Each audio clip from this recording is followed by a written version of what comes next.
तुम्ही पाहता एबीपी माझा। आपली चर्चा सुरू आहे उत्तर प्रदेशमध्ये समाजवादी पक्ष आणि मायावतींचा बहुजन समाज पक्षाने जे काही आकडेवारीचा तळ गाठलेला त्याची नेमकी कारण आपण शोधण्याचा प्रयत्न करतोय। आपल्याला चर्चा करायचीच आहे स्टुडिओमध्ये असलेल्या गेस्ट बरोबर, पण तत्पूर्वी प्रशांत कदम आमचे प्रतिनिधी लखनौवरून आपल्यासोबत आहेत।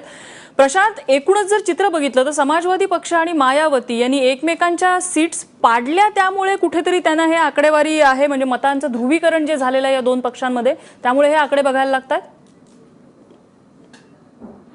नम्रता, खरं तर 2014ला जी देशामध्ये मोदी सुनामी आलेली होती ती पुन्हा एकदा देशाच्या राजकीय वर्तुळामध्ये थडकताना दिसते आहे आणि त्या लाटेमध्ये सपा असेल किंवा बसपा असेल त्यांची लोकसभेला जी वाताहत झाली होती ती पुन्हा यावेळी होताना दिसते आहे। समाजवादी पक्षाचं जर आपण पाहिलं तर समाजवादी पक्षानं राहुल गांधी म्हणजे काँग्रेससोबत गठबंधन केलेलं होतं, आघाडी केलेली होती आणि काम बोलता है अशा पद्धतीचं एक घोषवाक्य घेऊन अखिलेश हे मैदानात उतरलेले होते। विशेषतः अखिलेश आणि राहुल यांची जी जोडी आहे ती तरुण वर्गाला भावेल अशा पद्धतीचा एक कयास स्ट्रॅटेजिस्ट प्रशांत किशोर यांनी लावलेला होता आणि त्यामुळे त्यांना असं वाटत होतं की समाजवादी पक्षाचं आणि काँग्रेसचं हे जे कॉम्बिनेशन आहे विशेषतः मुस्लिम आणि यादव हे कॉम्बिनेशन जास्त परिणामकारक ठरेल। पण जे भाजपला लोकांनी ज्या पद्धतीनं मतदान केलेलं आहे ते पाहता अशा पद्धतीची कुठलीही जातींची गणितं जी आहेत ती मतदारांनी विचारात घेतलेली नाही आहेत। हे जे परंपरागत राजकारण जे आहे ते कुठंतरी उधळून देण्याचा प्रयत्न मतदारांनी केल्याचं दिसतं आहे। जी मतांची टक्केवारी आपल्या समोर येते त्याच्यातून देखील आणखीन या गोष्टी स्पष्ट होतीलच।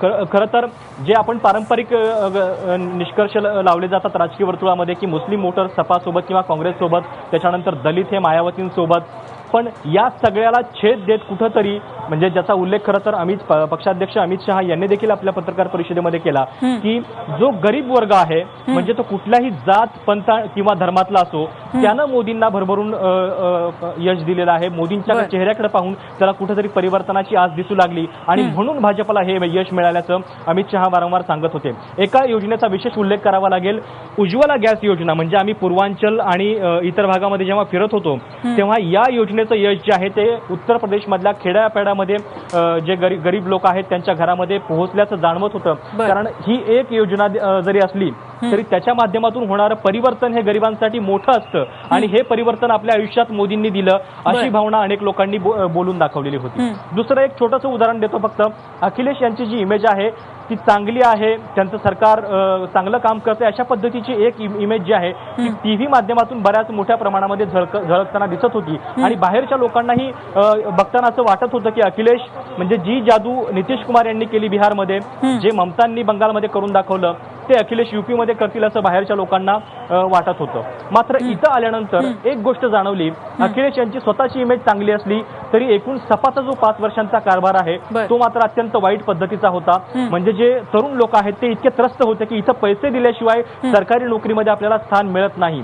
जे त्यांच्या यादव कम्युनिटीमधले आहेत त्यांचं वर्चस्व कशा मोठ्या प्रमाणानं पोलीस दलामध्ये आहे त्याचे अनेक किस्से आम्हाला इथं लखनौमध्ये ऐकायला मिळाले। त्यामुळं या सगळ्या कारभाराला जनता कुठेतरी कंटाळली होती आणि त्यामुळं शेवटी भाजपला हे यश मिळाल्याचं दिसतं आहे। भाजपचा हा जो 300चा आकडा आहे तो अजूनही ना विरोधकांना समजतोय, ना राजकीय पंडितांना, ना मीडियाच्या लक्षात येतंय की हे 300चा आकडा इतकं मोठं यश भाजप कसं काय प्राप्त करू शकलं। तर त्याच्या पाठीमागं कदाचित हे जे गरिबांशी असलेलं कनेक्शन, ज्या वेगवेगळ्या प्रकारच्या योजना मोदींनी राबवलेल्या आहेत त्याच असाव्यात असा एक प्राथमिक अंदाज तरी आपल्याला काढता येईल। नम्रता, प्रशांत, धन्यवाद तू केलेल्या विश्लेषणाबद्दल। आपल्याला खरं तर एका ब्रेकची वेळ झालेली आहे या ठिकाणी। मात्र मला दीक्षित सरांना एक प्रश्न विचारायचा की आता त्यांनी सांगितलं विकासाचा मुद्दा हा नक्कीच आहे, मात्र केवळ विकासाचा मुद्दा उत्तर प्रदेशमध्ये एवढं यश देऊन जाईल असं वाटत नाही। मतांचं पोलरायझेशन म्हणजे सपा आणि मायावतींनी एकमेकांच्या सीट्स पाडल्या, यामध्ये विशेषतः मुस्लिम मतांचं पोलरायझेशन झालेलं आहे। पोलरायझेशन सिस्टमॅटिक दोन्ही पार्टींकडनं केलं गेलं।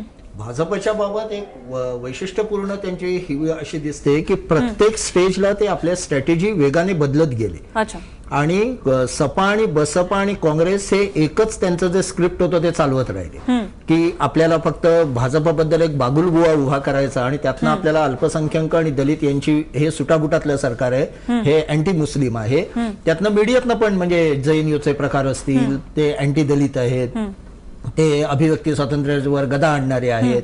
लोकांना यातलं काही नको होतं। प्रशांतने सांगितलं ते अगदी बरोबर आहे। अनेकांनी म्हणजे ज्यांनी तिकडल्या काही क्लिप्स पाहिले असतील त्यांच्या लक्षात येईल की अनेक गरीब महिलांनी असं सांगितलं की आमच्या घरातला धूर मोदींनी बाहेर काढला आता ही गोष्ट साधी आहे, पण ती त्यांना ज्या पद्धतीने अपील झाली किंवा तिकडल्या खेड्यातल्या दलित महिला ज्यांचे इंटरव्ह्यू काही मी पाहिले, त्या असं म्हणाल्या की आम्ही शिकतोय पण आम्ही नोकरी नाही करणार, आम्ही बिझनेस करणार आहोत. आणि त्यातलं काही खेड्यातल्या ही स्वप्न दाखवली मोदी आणि ती होऊ शकतील, म्हणजे हा माणूस ते करू शकतो. शेवटी काय स्वप्न सगळे दाखवतात, पण म्हणजे स्वप्न दाखवणारे सिनेमा सगळ्यांचे असले तरी शाहरुख आणि अमिताभचे का चालतात, इतरांचे का चालत नाही? कारण शेवटी नायक कोण आहे आणि तो काय बोलतोय कन्व्हिन्सिंग वाटायला लागतं, ते नेमकं वाटलं. आणि अखिलेश बद्दल एवढंच वाटलं की हा यादवांचंच भलं करेल. बर एक छोटासा ब्रेक घ्यायचा आहे, मात्र ब्रेक नंतर ही चर्चा आपल्याला याच मुद्द्यावरनं पुढे न्यायची. छोटासा ब्रेक, लगेचच परत येतो.